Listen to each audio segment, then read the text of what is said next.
അടുത്തതാണ് നമ്മളെ fundamentals of computers and computational തിങ്കിങ്ങിൽ മൂന്നാമത്തെ മോഡ്യൂൾ തന്നെയാണ് കമ്പ്യൂട്ടർ സോഫ്റ്റ്വെയർ. അതിൽ പാർട്ട് 3 ഓപ്പറേറ്റിംഗ് സിസ്റ്റത്തിനെ പറ്റി കൂടുതലായിട്ട് പറയുന്നുണ്ട്. ഇതിൽ സിസ്റ്റം സോഫ്റ്റ്വെയറിന്റെ ഒരു ഭാഗം മാത്രമാണ് എന്ത്, അല്ലെങ്കിൽ ഒരു ടൈപ്പ് ഓഫ് സിസ്റ്റം സോഫ്റ്റ്വെയർ മാത്രമാണ് എന്ത്, ഓപ്പറേറ്റിംഗ് സിസ്റ്റം.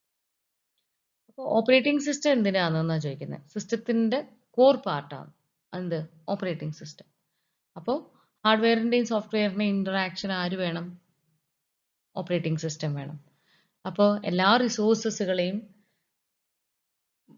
നല്ല രീതിയിൽ എഫിഷ്യൻ്റ് ആയിട്ട് വർക്ക് ചെയ്യിപ്പിക്കുന്നത് വഴി സിസ്റ്റത്തിന്റെ പെർഫോമൻസ് ഒപ്റ്റിമൽ ആക്കുക എന്ന് പറഞ്ഞാൽ നല്ല രീതിയിൽ വർക്ക് ചെയ്യുന്ന ഒരു സിസ്റ്റമായിട്ട് അതിനെ കീപ്പ് ചെയ്യുന്നത് ആരാണ്, ഓപ്പറേറ്റിംഗ് സിസ്റ്റമാണ്. അപ്പോൾ ഹാർഡ്വെയർ റിസോഴ്സസുകൾ ആവശ്യത്തിനനുസരിച്ച് അലോക്കേറ്റ് ചെയ്ത് കൊടുക്കുന്നതും, ഹാർഡ്വെയർ റിസോഴ്സസ് എന്ന് പറഞ്ഞാൽ ഏത് ഹാർഡ്വെയർ ഡിവൈസും ആവാം. ഇൻപുട്ടാണോ, പ്രിന്ററാണോ, ഔട്ട്പുട്ടാണോ, മോണിറ്ററാണോ, എന്ത് വേണമെങ്കിലും ആവാം. അതിനെയൊക്കെ അലോക്കേറ്റ് ചെയ്ത് കൊടുക്കുകയും ഇനി ഫ്യൂച്ചറിൽ ആവശ്യമുണ്ടോ എന്ന് മുൻകൂട്ടി കണ്ടിട്ട് അതിനെ അത് സെറ്റ് ചെയ്ത് വെക്കുകയൊക്കെ ചെയ്യുന്നതാണ് എന്തിൻ്റെ പണി, ഓപ്പറേറ്റിംഗ് സിസ്റ്റത്തിന്റെ ഒരു മെയിൻ വർക്ക്. അതുപോലെ ഒരു സിംഗിൾ മെഷീനിൽ തന്നെ ഓപ്പറേറ്റിംഗ് സിസ്റ്റം എന്ത് ചെയ്യും, ഒന്നിൽ കൂടുതൽ പ്രോഗ്രാമുകൾ എക്സിക്യൂട്ട് ചെയ്യാൻ പറ്റും. നമ്മൾ ചെയ്യാറുള്ളത് തന്നെയാണ്. നമ്മുടെ സിസ്റ്റത്തിൽ ഇപ്പോൾ ഒരു എന്തെങ്കിലും ഒരു ഡോക്യുമെന്റ് ടൈപ്പ് ചെയ്യുന്ന സമയത്ത് നമ്മൾ ബാക്ക്ഗ്രൗണ്ടിൽ ഒരു പാട്ട് വെച്ചിട്ട് കേൾക്കും ഇല്ലേ. അപ്പൊ അതന്നെയാണ് പറയുന്നത്. അതാണ് മൾട്ടി പ്രോഗ്രാമിംഗ് അല്ലെങ്കിൽ മൾട്ടി ടാസ്കിംഗ് എന്നൊക്കെ പറയുന്നത്.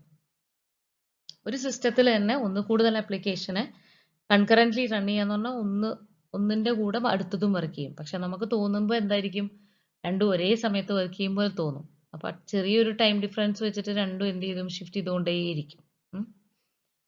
അതാണ് മൾട്ടി ടാസ്കിംഗ് എന്ന് പറയുന്നത്.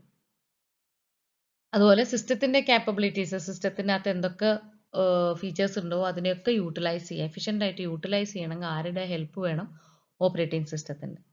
അതുപോലെ യൂസറിന് എന്ത് ചെയ്യും, സ്റ്റാൻഡേർഡൈസ്ഡ് ഇന്റർഫേസുകൾ. എന്തിനാ യൂസർ ഇന്റർഫേസ്, യൂസറിന് സിസ്റ്റമായിട്ട് വർക്ക് ചെയ്യണമെങ്കിൽ ഇന്റർഫേസുകൾ വേണം. അതിലൊന്നാണ് ഗ്രാഫിക്കൽ യൂസർ ഇന്റർഫേസ്, GUI എന്ന് പറയും. അപ്പോൾ നിങ്ങളുടെ സിസ്റ്റത്തിൽ നിങ്ങൾക്ക് ഈ ഇമേജുകളും ഇതൊക്കെ കാണാൻ പറ്റുന്നത് എന്തുകൊണ്ടാണ്, അല്ലെങ്കിൽ വീഡിയോകൾ പ്ലേ ചെയ്യാനൊക്കെ പറ്റുന്നത് എന്തുകൊണ്ടാണ്, ഗ്രാഫിക്കൽ യൂസർ ഇന്റർഫേസ് ഉള്ളത് കൊണ്ടാണ്.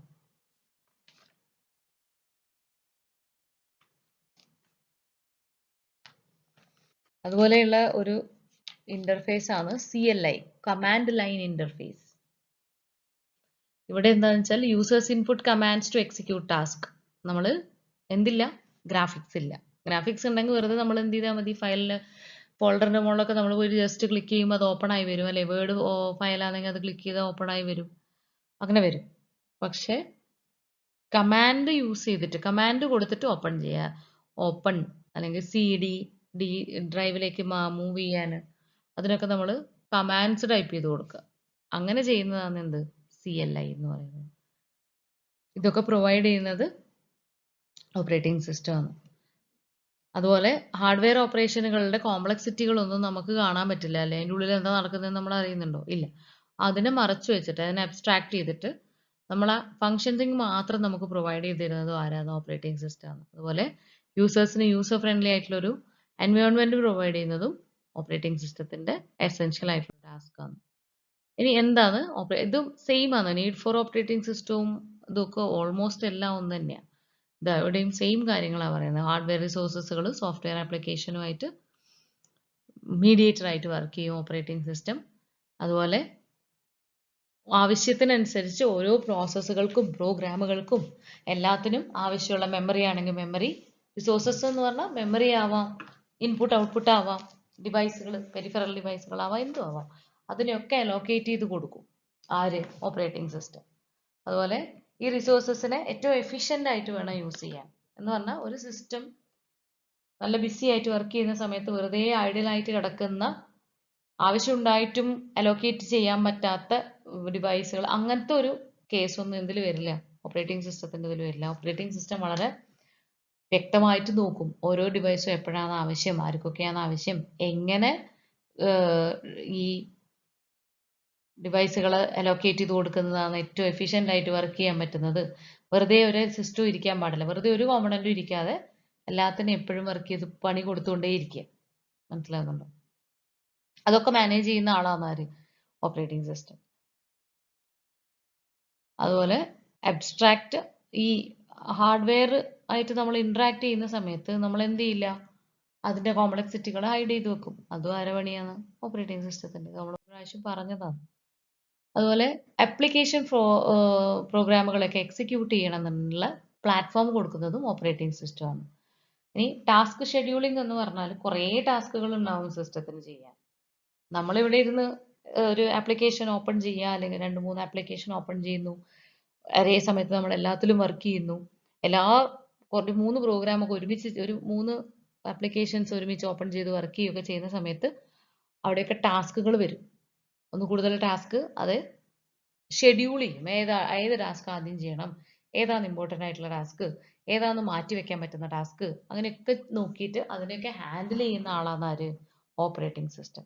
അതുപോലെ തന്നെ ഒന്നിൽ കൂടുതൽ പ്രോഗ്രാമിനെ കൺകറന്റ് ആയിട്ട്, നമ്മൾ നേരത്തെ പറഞ്ഞു, ഒരേ സമയത്ത് കൂടുതൽ പ്രോഗ്രാമുകൾ ഒരേ സമയത്ത് ഒന്നിലധികം പണി ഒരുമിച്ച് ചെയ്യാം. അതിനെയാണ് എന്താ പറയുന്നത്? മൾട്ടി പ്രോഗ്രാമിംഗ്, അല്ലെങ്കിൽ മൾട്ടിപ്പിൾ പ്രോഗ്രാംസിനെ എക്സിക്യൂട്ട് ചെയ്യാം, റൺ ചെയ്യാം, പ്രവർത്തിപ്പിക്കാൻ. ഒരു 1-2 ആപ്ലിക്കേഷൻ നമ്മൾ ഒരേ സമയത്ത് വർക്ക് ചെയ്യാം. അപ്പോൾ പിന്നെ file management, disk management, memory management എന്നൊക്കെ പറഞ്ഞിട്ട് കുറേ സംഭവങ്ങൾ ഈ ആര് പ്രൊവൈഡ് ചെയ്യുന്നുണ്ട്? ഓപ്പറേറ്റിംഗ് സിസ്റ്റം നമുക്ക് തരുന്നുണ്ട്. ഈ സിസ്റ്റത്തിന്റെ സെക്യൂരിറ്റി നോക്കണം. അത് യൂസ് ചെയ്യുന്ന ആൾക്കാരുടെ യൂസർ ഒതന്റിക്കേഷൻ ഉള്ള ആൾക്കാർ മാത്രമേ നമ്മളെ സിസ്റ്റം യൂസ് ചെയ്യാവൂ എന്ന് പറയും അല്ലേ? നമ്മൾ എന്ത് ചെയ്യും? അതിന് പാസ്വേഡുകൾ കൊടുത്തിട്ടും ഒക്കെ നമ്മൾ എന്ത് ചെയ്യും? അതിനെ പ്രൊട്ടക്ട് ചെയ്തിടും. മാനേജേഴ്സ് യൂസർ ഒതന്റിക്കേഷൻ പറയുന്നത് isolates processes from each other. നിങ്ങൾ സിസ്റ്റത്തിൽ നിങ്ങൾ എന്തെങ്കിലും ചെയ്യുന്ന സമയത്ത് അതൊക്കെ എന്തായിട്ട് എക്സിക്യൂട്ട് ആവുന്നത്? പ്രോസസ്സുകളായിട്ടാണ്. അപ്പോൾ ഒരു പ്രോസസ്സ് അല്ല ഒരു സമയത്ത് എക്സിക്യൂട്ട് ചെയ്യുക. ഒരു 5-6 പ്രോസസ്സ് ഒക്കെ ഒരു സമയത്ത് കൺകറന്റ് ആയിട്ട് എക്സിക്യൂട്ട് ആവുന്നുണ്ട്. ഒന്ന് കഴിഞ്ഞാൽ ഒന്ന് ചെറിയ നാനോ സെക്കൻഡിന്റെ ഒക്കെ വ്യത്യാസത്തിൽ. അപ്പോൾ ഈ ഓരോ പ്രോസസ്സിനും എന്തറിയില്ല, അപ്പുറത്ത് എന്നെ പോലെ വേറൊരു പ്രോസസ്സ് എക്സിക്യൂട്ട് ചെയ്യുന്നുണ്ട് എന്നുള്ള കാര്യം അറിയില്ല. ഓരോ പ്രോസസ്സും വിചാരിക്കും ഞാൻ ഒറ്റയ്ക്കാണ് വർക്ക് ചെയ്യുന്നത്. അതിനെയാണ് ഐസൊലേറ്റ് ചെയ്യുക എന്ന് പറയുന്നത്. അവർ തമ്മിൽ എന്താവാൻ പാടില്ല? കൊളാഷ് കമ്പൈൻ ആവാൻ പാടില്ല. അല്ലെങ്കിൽ ഒരു പ്രോസസ്സ് കാരണം മറ്റൊരു പ്രോസസ്സ് നിന്ന് പോവാനോ ഡിലേ ആവാനോ ഒന്നും പാടില്ല. അതാണ്. അപ്പോൾ ഓരോന്നും സെപ്പറേറ്റ് ആയിട്ടാണ് വർക്ക് ചെയ്യുന്നതെന്നാണ് അതിന് തോന്നും. അതുപോലെ ഈ സിസ്റ്റം സെക്യൂരിറ്റി കൊടുക്കുക എന്ന് പറയുമ്പോൾ നെറ്റ്വർക്ക് കണക്ഷൻസ് ഒക്കെ ഉണ്ടെങ്കിൽ അതിനെയൊക്കെ മാനേജ് ചെയ്യണം. അതുപോലെ തന്നെ ഫയർവാളിന്റെ പ്രൊട്ടക്ഷൻ കൊടുക്കണം അല്ലേ? ഇല്ലെങ്കിൽ എന്താവും? ചിലപ്പോൾ ഹാക്ക് ചെയ്യാനോ അല്ലെങ്കിൽ നമ്മളെ ഇതിനകത്ത് വല്ല മാൽവെയറുകൾ കയറാനോ ഒക്കെയുള്ള സാധ്യതകളുണ്ട്. അതിനാണ് ഫയർവാൾ എന്ന് പറഞ്ഞാൽ network security, system security provide ചെയ്യുന്നൊരു സോഫ്റ്റ്വെയർ ആണ്. ഇനി പലതരത്തിലുള്ള ഓപ്പറേറ്റിംഗ് സിസ്റ്റംസ് ഉണ്ട്. നമ്മൾ മെയിൻ ആയിട്ട് ഇതിനെ 2 തരത്തിലാണ് ഡിവൈഡ് ചെയ്യുന്നത്. ഒന്ന്, അല്ലെ നമ്പർ തെറ്റിപ്പോയിട്ടുണ്ട് കേട്ടോ, അത് നിങ്ങൾ നോക്കണ്ട, നമ്പറിംഗ് ഒന്നും നോക്കണ്ട, കാര്യം നോക്കിയാൽ മതി. ഒന്നാമത്തെ വന്ന് നമ്പർ ഓഫ് യൂസേഴ്സിനെ വെച്ചിട്ട് നമ്മൾ based on number of users നമ്മൾ ക്ലാസിഫൈ ചെയ്യും എന്തിനെ? ഓപ്പറേറ്റിംഗ് സിസ്റ്റത്തിന്. അതിൽ 3 എണ്ണം ഉള്ളത്. ഒന്ന് single user, single tasking OS. രണ്ടാമത്തത് single user, multi tasking OS. മൂന്നാമത്തത് multi user, multi tasking OS. അപ്പോൾ സിംഗിൾ യൂസർ, സിംഗിൾ ടാസ്കിംഗ് ആവുമ്പോൾ ഡിസൈൻ ഫോർ 1 യൂസർ, ഒറ്റ യൂസറേ ഉണ്ടാവും. ആ യൂസർക്ക് തന്നെ ഒരു സമയത്ത് ഒരു ടാസ്കേ ചെയ്യാൻ പറ്റും. ആ സിസ്റ്റം യൂസ് ചെയ്തിട്ട് ഒരു സമയത്ത് ഒരു ടാസ്ക് ചെയ്യാൻ പറ്റും. വളരെ ബേസിക്. പഴയ സിസ്റ്റങ്ങളൊക്കെ അങ്ങനെയായിരുന്നു, പഴയ വേർഷൻസ് ഓഫ് സിസ്റ്റംസ്. അപ്പോൾ MS-DOS ഒക്കെ ചെയ്യുന്ന കാലത്ത് നമ്മൾ സിസ്റ്റങ്ങളൊന്നും ഇത്രയും എഫിഷ്യൻ്റ് ആയിരുന്നില്ല. നമ്മൾ പറഞ്ഞില്ലേ കമാൻഡ് കൊടുത്തിട്ട് വർക്ക് ചെയ്യുന്നു എന്നൊക്കെ, അതൊക്കെ MS-DOSിലൊക്കെ അങ്ങനെയാണ്. ഇനി single user, multi tasking operating system. അപ്പോൾ ഒരു യൂസർ തന്നെയുള്ളൂ, പക്ഷെ നമുക്ക് എന്ത് ചെയ്യാം? ഒന്നിൽ കൂടുതൽ പ്രോഗ്രാമുകളോ ഒന്നിൽ കൂടുതൽ ആപ്ലിക്കേഷൻസോ ഒക്കെ ഓപ്പൺ ചെയ്ത് നമുക്ക് എന്ത് ചെയ്യാൻ പറ്റും? യൂസ് ചെയ്യാൻ പറ്റും. നിങ്ങൾ ഒരേ സമയത്ത് ഗെയിം കളിക്കുന്നു, അപ്പുറത്ത് പാട്ട് വയ്ക്കുന്നു അല്ലെ? അതൊക്കെ എന്തിൽ വരുന്നതാണ്? സിംഗിൾ യൂസർ ആണ്, മൾട്ടി ടാസ്കിംഗ് ആണ്. ഓപ്പറേറ്റിംഗ് സിസ്റ്റം എന്ത് ചെയ്യുന്നുണ്ട്? ഒന്നിൽ കൂടുതൽ ടാസ്ക് ഒരേ സമയത്ത് എക്സിക്യൂട്ട് ചെയ്യുന്നു. അതിന്റെ എക്സാമ്പിൾ ആണ് വിൻഡോസ്, MacOS, ലിനക്സ് ഒക്കെ. ഇനി മൾട്ടി യൂസർ, മൾട്ടി ടാസ്കിംഗ് ഉണ്ട്. ഒന്നിൽ കൂടുതൽ യൂസേഴ്സും ഒന്നിൽ കൂടുതൽ ടാസ്കുകളും. അപ്പൊ അവിടെ ഒന്നിൽ കൂടുതൽ ഒരുപാട് യൂസേഴ്സ് ഉണ്ടാവും. അതിനൊരു എക്സാമ്പിൾ ആണ് ലിനക്സ് ഡിസ്ട്രിബ്യൂഷൻസ്. അപ്പോൾ ഒന്നിൽ കൂടുതൽ ആൾക്കാരും ഉണ്ടാവും, ഓരോരുത്തർക്കും ഇഷ്ടംപോലെ പ്രോസസ്സുകളും ഉണ്ടാവും. എത്ര പ്രോസസ്സ് വേണമെങ്കിലും ചെയ്യാം, ഒരാൾക്ക് ഒന്നും എന്നുള്ള കണക്കൊന്നുമില്ല അവിടെ. അപ്പൊ അതൊക്കെ ഹൈലി എഫിഷ്യന്റ് ആയിട്ടുള്ള അല്ലെങ്കിൽ ഭയങ്കര മോഡേൺ ആയിട്ടുള്ള സിസ്റ്റംസ് ആണ് ഏതൊക്കെ വരുന്നത്, മൾട്ടി യൂസർ മൾട്ടി ടാസ്കിങ് ഒക്കെ വരുന്നത്. അപ്പോൾ സിംഗിൾ യൂസർ മൾട്ടി ടാസ്കിങ് എന്ന് പറഞ്ഞാൽ നമ്മളെ പേഴ്സണൽ യൂസിന് വേണ്ടി ഉപയോഗിക്കുന്ന സിസ്റ്റങ്ങളാണ്. അങ്ങനെ നമ്മൾ എന്ത് ചെയ്യാറുണ്ട്, ഓപ്പറേറ്റിംഗ് സിസ്റ്റത്തിനെ ക്ലാസിഫൈ ചെയ്യാറുണ്ട്. അടുത്തതെന്ന് പറഞ്ഞാൽ ഡെവലപ്മെന്റ് ആൻഡ് ഡിസ്ട്രിബ്യൂഷൻ മോഡലാണ്. ഇതിനെ ഏത് രീതിയിലാണ് ഡെവലപ്പ് ചെയ്തിരിക്കുന്നത്? രണ്ട് തരത്തിലുണ്ട് അത്. ഒന്ന് ഓപ്പൺ സോഴ്സ് OSഉം ഒന്ന് പ്രൊപ്പറേറ്ററി OSഉം. നിങ്ങൾക്കറിയാം, ഓപ്പൺ സോഴ്സ് എന്ന് പറഞ്ഞാൽ നമ്മളെ ലിനക്സ് ഒക്കെ അതിന്റെ കോഡ് നമുക്ക് ഫ്രീ ആയിട്ട് നെറ്റിൽ അവൈലബിൾ ആവും. നമുക്ക് അത് അറിയാമെന്നുണ്ടെങ്കിൽ വേണമെങ്കിൽ നിങ്ങൾക്ക് എന്ത് ചെയ്യാം, പേഴ്സണലൈസ് ചെയ്യാം, കസ്റ്റമൈസ് ചെയ്യാം. നിങ്ങൾക്കൊരു സെറ്റ് ഓഫ് കോഡ് കിട്ടുകയാണ് എന്തെങ്കിലും ഒരു ആപ്ലിക്കേഷന്. അതിനകത്ത് നിങ്ങൾക്ക് ആവശ്യമുള്ള ഫീച്ചേഴ്സ് ആഡ് ചെയ്യാം, കോഡ് ചെയ്യാൻ അറിയുന്നുണ്ടെങ്കിൽ, പ്രോഗ്രാംസ് എഴുതാൻ അറിയുന്നുണ്ടെങ്കിൽ. അപ്പോൾ അതിനെയാണ് എന്ത് പറയുന്നത്, ഓപ്പൺ സോഴ്സ്. നമുക്ക് ആർക്ക് വേണമെങ്കിലും കാണാം, ആക്സസ് ചെയ്യാം, മറ്റുള്ളവർക്ക് ഡിസ്ട്രിബ്യൂട്ട് ചെയ്യാം, മോഡിഫൈ ചെയ്യാം. നിങ്ങൾക്ക് ഓപ്പറേറ്റിംഗ് സിസ്റ്റത്തിൽ ചേഞ്ചസ് വരുത്താം, അത്ര വലിയ പ്രോഗ്രാമേഴ്സ് ആണ് നിങ്ങളെങ്കിൽ. അതാണ് പറയുന്നത്. ആ കോഡ് എവിടെയും നമുക്ക് എന്തില്ല, കോപ്പിറൈറ്റ് ഇല്ല, അത്രയേ ഉള്ളൂ. മനസ്സിലായോ? ഇന്ന കമ്പനിയാണ് ഇത് ഉണ്ടാക്കിയത്, അതവർ മാത്രമേ അത് യൂസ് ചെയ്യാവൂ, നമുക്കതിന്റെ പുറമേ ഉള്ളത് മാത്രമേ കിട്ടൂ, അങ്ങനത്തെ ഇതൊന്നുമില്ല. ആർക്ക് വേണമെങ്കിലും എവിടെ വേണമെങ്കിലും ആക്സസ് ചെയ്യാം, എങ്ങനെ വേണമെങ്കിലും യൂസ് ചെയ്യാം. ഇനി പ്രൊപ്പറേറ്ററി OS എന്ന് പറഞ്ഞാൽ നേരെ ഓപ്പോസിറ്റ് ആണ്. ഓരോ കമ്പനികൾ അവരെ പ്രോഡക്റ്റ് ആയിട്ട് എന്ത് ചെയ്യും, കുറെ ഓപ്പറേറ്റിംഗ് സിസ്റ്റംസ് അല്ലെങ്കിൽ ആപ്ലിക്കേഷൻസ് ഇതൊക്കെ ഉണ്ടാക്കുന്നുണ്ട്. അപ്പോൾ ഓപ്പറേറ്റിംഗ് സിസ്റ്റംസ് ഒരു കമ്പനി അതിന്റെ പേരിൽ മാത്രം ഇറക്കുക, അവർക്ക് മാത്രമേ അതിന്റെ കോഡുള്ളൂ, നമുക്കതിന്റെ കോഡില്ല. നമ്മൾ അതിന് എന്ത് ചെയ്യണം, ലൈസൻസ് ഉണ്ടെങ്കിൽ മാത്രം, ലൈസൻസ് പൈസ കൊടുത്തിട്ട് വേണം, നമ്മളെ ലൈസൻസ് മേടിച്ചിട്ട് വേണം അത് വാങ്ങി നമ്മളെ സിസ്റ്റത്തിൽ ഇൻസ്റ്റാൾ ചെയ്യാൻ. അല്ലാതെ ക്രാക്ക് വേർഷൻ ഒക്കെ ചെയ്ത് കഴിയുമ്പോൾ ചിലപ്പോൾ ചില പെർമിഷൻസ് ഒന്നും കിട്ടാതെ വരും, ചില ആപ്ലിക്കേഷൻസ് വർക്ക് ചെയ്യാതെ വരും, അങ്ങനെയൊക്കെ വരും. അങ്ങനെയൊന്നും ചെയ്യുന്നത് വയലേഷൻ ആണെന്നാ പറയാം, ലോസ് അഗെയിൻസ്റ്റ് ആയിട്ട് ചെയ്യുന്നതാണ്. അങ്ങനെയൊന്നും ചെയ്യാനും യൂസ് ചെയ്യാൻ പാടില്ല എന്നാ പറയാം. അപ്പോൾ അങ്ങനെയുള്ള ഓപ്പറേറ്റിംഗ് സിസ്റ്റങ്ങളെ നമ്മൾ എന്ത് പറയും, പ്രൊപ്പറേറ്ററി ഓപ്പറേറ്റിംഗ് സിസ്റ്റംസ്. ചിലർ ഡെവലപ്പ് ചെയ്ത് നമുക്ക് ഡിസ്ട്രിബ്യൂട്ട് ചെയ്ത് തരുന്നു, ചില കമ്പനികൾ അവരുടെ റെസ്ട്രിക്റ്റീവ് ലൈസൻസിലാണ്. നമുക്കത് എഡിറ്റ് ചെയ്യാനോ അതിന്റെ കോഡ് കാണാനോ അതിനകത്ത് മോഡിഫിക്കേഷൻസ് വരുത്താനോ ഒന്നും പറ്റില്ല. അതിന് എക്സാമ്പിൾ ആണ് മൈക്രോസോഫ്റ്റും മാക്കിൻടോഷിന്റെ ഓപ്പറേറ്റിംഗ് സിസ്റ്റം iOSഉം ഒക്കെ.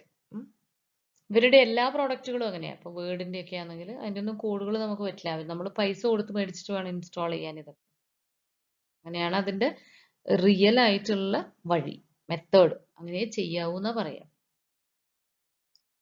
ഇനി ഹാർഡ്വെയർ സോഫ്റ്റ്വെയർ കമ്പാറ്റബിലിറ്റി എന്ന് പറഞ്ഞാൽ എന്താ? ഹാർഡ്വെയറും സോഫ്റ്റ്വെയറും, ഒരു സോഫ്റ്റ്വെയർ നമ്മൾ നമ്മളെ സിസ്റ്റത്തിൽ ഇൻസ്റ്റാൾ ചെയ്തു എന്ന് വിചാരിക്കുക, അതെന്ത് ചെയ്യുന്നില്ല, വർക്ക് ചെയ്യുന്നില്ല, അല്ലെങ്കിൽ അത് ഓപ്പൺ ചെയ്യുമ്പോൾ നമുക്ക് എറർ മെസ്സേജുകളാണ് വരുന്നത്, അത് നമുക്ക് യൂസ് ചെയ്യാൻ പറ്റുന്നില്ല. അതിനെയാണ് നമ്മൾ കമ്പാറ്റബിലിറ്റി എന്ന് പറയാം. അപ്പോൾ ഒരു ഉദാഹരണം പറയുകയാണെങ്കിൽ, പഴയ സിസ്റ്റങ്ങളിൽ ഉപയോഗിച്ചിരുന്ന സോഫ്റ്റ്വെയറുകൾ ഉണ്ടാവും, അതൊന്നും നമ്മൾ ഇപ്പോൾ കൊണ്ടുവന്ന് ഇൻസ്റ്റാൾ ചെയ്താൽ നമ്മളെ സിസ്റ്റത്തിന് ചിലപ്പോൾ എക്സിക്യൂട്ട് ചെയ്യാനൊന്നും പറ്റിയെന്ന് വരില്ല. അല്ലെങ്കിൽ നേരെ തിരിച്ചു പറയാം, ഒരു പഴയ ആപ്ലിക്കേഷൻ പ്രോഗ്രാമിനെ പഴയ സിസ്റ്റത്തിൽ ഇട്ടാൽ അത് ആക്സെപ്റ്റ് ചെയ്യും, പുതിയൊരു സിസ്റ്റത്തിൽ അത് വർക്ക് ചെയ്തോളണമെന്നില്ല. അപ്പോൾ അതിനെയാണ് കമ്പാറ്റബിലിറ്റി എന്ന് പറയുന്നത്. എന്ത് ചേഞ്ച് ഉണ്ടെങ്കിൽ, ഇപ്പം ഒരു ഫയൽ ഞാൻ ക്രിയേറ്റ് ചെയ്തു, അത് ലിനക്സിൽ വർക്ക് ചെയ്യുന്നുണ്ട്, അത് അവിടെ കമ്പാറ്റബിൾ ആണ്. വിൻഡോസിൽ ഓപ്പൺ ചെയ്യുമ്പോൾ അവിടെയും വർക്ക് ചെയ്യുന്നുണ്ട്. ഇനി മാക്കിലാണെങ്കിൽ അതിലും വർക്ക് ചെയ്യുന്നുണ്ട്. അപ്പൊ അതിന് നമുക്ക് എന്ത് പറയാം, it is compatible to all operating system. അങ്ങനെയുള്ള ആപ്ലിക്കേഷൻസ് ഉണ്ട്. അപ്പോൾ ഇങ്ങനെ കമ്പാറ്റബിലിറ്റി എന്ന് പറഞ്ഞാൽ ability of software application to function properly with ഹാർഡ്വെയറുമായിട്ട് ചേർന്ന് നിന്ന് ഒരേപോലെ പ്രവർത്തിക്കാൻ, എററുകളൊന്നും ഇല്ലാതെ പ്രവർത്തിക്കാൻ പറ്റുക. അങ്ങനെ പറ്റുന്നില്ല എന്നുണ്ടെങ്കിൽ അത് അൺകമ്പാറ്റബിൾ ആണെന്ന് പറയും, ഇറ്റ് ഈസ് നോട്ട് കമ്പാറ്റബിൾ. അപ്പൊ എന്ത് ചെയ്യാൻ പറ്റില്ല, നമുക്ക് സോഫ്റ്റ്വെയർ ഹാർഡ്വെയറും കൂടെ വർക്ക് ചെയ്തിട്ട് അതിനെ ഓപ്പൺ ചെയ്യാനോ അതിനകത്ത് നമ്മളെ പണികൾ ചെയ്യാനോ ടാസ്കുകൾ പെർഫോം ചെയ്യാനോ ഒന്നും പറ്റില്ല. Use standardised interfaces and protocols. ഇപ്പോൾ ഇതിന് എന്ത് ചെയ്യണം? സ്റ്റാൻഡേർഡൈസ്ഡ് ആയിരിക്കണം എല്ലാം, അല്ലേ? ഇപ്പോൾ ഞാൻ ഉപയോഗിക്കുന്ന സിസ്റ്റം ഒരു 20 കൊല്ലം മുമ്പേ ഉള്ളതും ആപ്ലിക്കേഷൻ ഇപ്പോൾ റീസെന്റ് ആയിട്ട് ഇറങ്ങിയതുമാണെങ്കിൽ എനിക്ക് ആ ആപ്ലിക്കേഷനെ കൊണ്ട് എന്തെങ്കിലും ഉപകാരം ഉണ്ടാവുമോ? ഉണ്ടാവില്ല. അത് ആക്സെപ്റ്റ് ചെയ്യില്ല സിസ്റ്റത്തിന് അതിനെ അക്കോമഡേറ്റ് ചെയ്യാൻ പറ്റില്ല. അതാണ് കമ്പാറ്റബിലിറ്റി എന്ന് പറയുന്നത്. അപ്പോൾ അതിന് വേണം കമ്പാറ്റബിലിറ്റി എൻഷുർ ചെയ്യണമെന്നുണ്ടെങ്കിൽ നിങ്ങൾ സ്റ്റാൻഡർഡൈസ് ആയിട്ടുള്ള ഇന്റർഫേസുകളും പ്രോട്ടോകോൾ എന്ന് പറഞ്ഞാൽ ഒന്നുമില്ല, നിയമങ്ങൾ, റൂൾസ് ആൻഡ് റെഗുലേഷൻസ്, അതിനെയാണ് പ്രോട്ടോകോൾ എന്ന് പറയുന്നത്.